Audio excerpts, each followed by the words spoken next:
नमस्कार बच्चों, आप लोगों को पिछली कक्षा में मैं क्लास वर्क बोली थी कंप्लीट करने के लिए, शायद आप लोग लिख लिए होंगे। ठीक है, तो अब मैं आपको प्रश्नोत्तर एक बार बता देती हूँ। अब मैं जो बोलूँगी आपको लिखने वही आप लिखिएगा, सब कुछ मत लिखिएगा। ठीक है, क्योंकि वर्कबुक में तो रहता ही है, रहता है। हाँ, तो चलिए सबसे पहले अर्धग्राह्यता प्रतिक्रिया। इसमें दिया गया है घने बादलों का वर्णन अपने शब्दों में कीजिए। घने बादलों के बारे में लिखना है अपने शब्दों में, ये नहीं जो आप कहीं से देख करके लिखिए, नहीं, अपने शब्दों में लिखना है। दूसरा दिया गया है वाक्य उचित क्रम में लिखिए। यहाँ उल्टा पुल्टा दिया गया है और आपको उसे सीधा करके लिखना है। ठीक है, सबसे पहली पंक्ति यहाँ पर दिया गया है झमझम बरसते, झमझम मेघ के सावन। अब फर्स्ट पैराग्राफ जब कविता स्टार्ट होता है तो उसी में आप देखिए पहली पंक्ति दिया गया है झमझम झमझम मेघ बरसते हैं सावन के, झमझम झमझम मेघ बरसते हैं सावन के। फिर दूसरा दिया गया है गगन में गर्जन, गगन में गर्जन घुमड़ घुमड़ गिर भरते मेघ। तो ये आपको ढूंढिए कहाँ पर दिया गया है, तो वो आपको दिया गया है सेकेंड पैराग्राफ में। घुमड़ घुमड़ गिर मेघ, घुमड़ घुमड़ गिर मेघ गगन में भरते गर्जन, घुमड़ घुमड़ गिर मेघ गगन में भरते गर्जन। ठीक है, तो वो आप सही सही आप लिखिएगा। ठीक है, अगला यहाँ पर दिया गया है धरती पर झरती धाराएं पर धाराओं। अब ये यहाँ पर दिया गया है, ये पंक्ति सही नहीं लग रहा है, तो इसको हम सही करके कैसे लिखेंगे। तो थर्ड पैराग्राफ में थर्ड लाइन यानी कि तीसरे पैराग्राफ में आप तीसरी पंक्ति पर ध्यान दीजिएगा। वहां दिया गया है धाराओं पर धाराएं, धाराओं पर धाराएं, झरती धरती पर, धाराओं पर धाराएं झरती धरती पर। तो वो आप लिख लीजिएगा। ठीक है, अब अगला सवाल यहाँ पर दिया गया नीचे दिए गए भाव की पंक्तियां लिखिए। यहाँ पर भाव दिया गया है और उससे रिलेटेड जो पंक्ति है कविता का वो लिखना है। ठीक ना, तो सबसे पहला दिया गया है बादलों के घोर अंधकार के बीच बिजली चमक रही है और मन दिन में ही सपने देखने लगा है। बादलों के बीच घोर अंधकार में, ये आप लोगों को ढूंढना है कि किस कविता का भाव यहाँ पर दिया गया है, किस पंक्ति का। तो यहाँ पर आपको दिया गया है चमचम बिजली चमक रही रे उड़ में घन के, चमचम बिजली चमक रही रे उड़ में घन के, थम थम दिन के तब में सपने जगते मन के। ये दोनों पंक्ति जो है इसी भाव के बारे में बताता है। आगे दिया गया है कवि चाहता है कि जीवन में सावन बार बार आए और सब मिलकर झूलों में झूलें।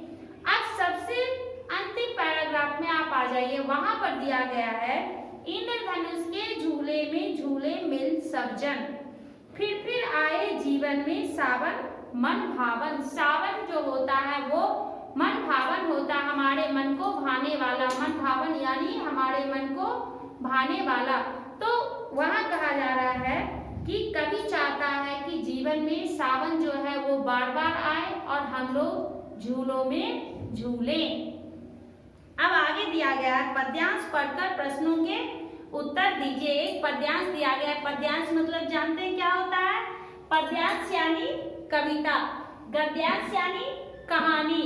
ठीक है, अब यहाँ पर एक पद्यांश दिया गया है बंद किए हैं बादल ने, बंद किए हैं बादल ने अंबर के दरवाजे सारे, बंद किए हैं बादल ने अंबर के दरवाजे सारे, नहीं नजर आता है सूरज ना कहीं चांद सितारे, ऐसा मौसम देखकर चिड़ियों ने भी पंख पसारे, ऐसा मौसम देखकर चिड़ियों ने भी पंख पसारे, हो प्रसन्न धरती के वासी नभ की ओर निहारे। धरती के वासी किस ओर निहार रहे हैं, नभ की ओर। निहारना यानी देखना। अब इसमें दो सवाल है। सबसे पहला है किसने अंबर के दरवाजे बंद कर दिए हैं, बादल ने। क्यों, बादल कैसे अंबर का दरवाजा बंद कर सकता है, अंबर यानी आसमान,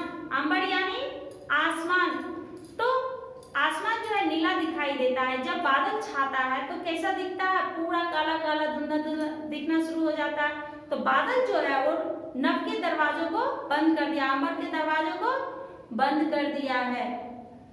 दूसरा सवाल है, इस कविता का विषय क्या है? इस कविता का विषय है अंबर। इस कविता का विषय क्या है? अंबर। अब आगे आ जाइए, अभिव्यक्ति सृजनात्मकता। अब इसमें जो भी सवाल आपको अध्यापिका जी बोलेगी लिखने के लिए, वही आप क्लास वर्क में लिखिएगा। वर्कबुक में पढ़ना है उससे पढ़िए। अब यहाँ पर सबसे पहला सवाल है, वर्षा सभी प्राणियों के लिए जीवन का आधार है, कैसे? वर्षा जो है सभी प्राणियों के लिए जीवन का आधार है, यानी कि अगर बारिश ना हो तो लोग नहीं जी सकते। क्यों नहीं जी सकते? आप लोग बोलेगा पानी तो मिला, पानी कहाँ से आता है? अगर बारिश ना हो तो क्या फसल होगा? फसल नहीं होगा तो हम लोग खाएंगे क्या? अगर फसल नहीं होगा तो हम लोग मर जाएंगे। इसलिए वो हमारे जीने का आधार है, वो आप लोग क्लास वर्क में लिखिएगा। दूसरा है, बरसते बादल कविता में प्रकृति का सुंदर चित्रण है, उसे अपने शब्दों में लिखिए। बरसते बादल इस पाठ में प्रकृति के बारे में बताया गया है, तो आप उसकी सुंदरता का वर्णन अपने शब्दों में कीजिएगा, ना कि किताब से देख के लिख लीजिए। नहीं, आपको जितना लिखना आता है उतना ही लिखे। 4 लाइन आता है उतना ही लिखे, 5 लाइन आता है उतना ही लिखे। जरूरी नहीं है कि आप टीचर बोले हैं तो 1 पेज लिख दिए, 2 पेज लिख दिए, नहीं, वो देख करके नहीं लिखना। आपको जितना आता है उतना ही प्रकृति की सुंदरता का वर्णन करना है, लिखिए। आगे सवाल दिया गया, प्रकृति सौंदर्य पर एक छोटी सी कविता लिखिए। अब प्रकृति की सुंदरता के बारे में एक छोटी सी कविता लिखना है, 4 पंक्ति में लिखिए, बस बहुत हो गया। अगर आप कोशिश कीजिएगा तो आपको दिया हुआ है, इस पाठ के बारे में दिया हुआ ये कविता है, इस कविता से कुछ शब्द ले लीजिए, कुछ अपने मन से शब्द उसमें जोड़ करके एक कविता का सृजन कीजिए। ये आपको क्लास वर्क में नहीं लिखना है, ये अगर आपको लिखना है तो रफ में आप प्रैक्टिस कर सकते हैं। आगे दिया गया, फिर आए जीवन में सावन मन भावन। फिर आए जीवन में सावन मन भावन, ऐसा क्यों कहा गया होगा? ऐसा क्यों कहा गया होगा कि हमारे जीवन में सावन जो है बार बार आए, और सावन को मन भावन क्यों कहा गया? ये आप लोगों को खुद से लिखना है। इसको भी आप लोग क्लास वर्क में लिखेगा, यानी कि 3 क्वेश्चन आंसर आपके क्लास वर्क में रहना है। अब आ जाइए भाषा की बात। भाषा की बात में सबसे पहले दिया गया है पर्यायवाची शब्द लिखना है। 3 शब्द दिया गया, उसका पर्यायवाची शब्द लिखना है। सबसे पहला है तरु।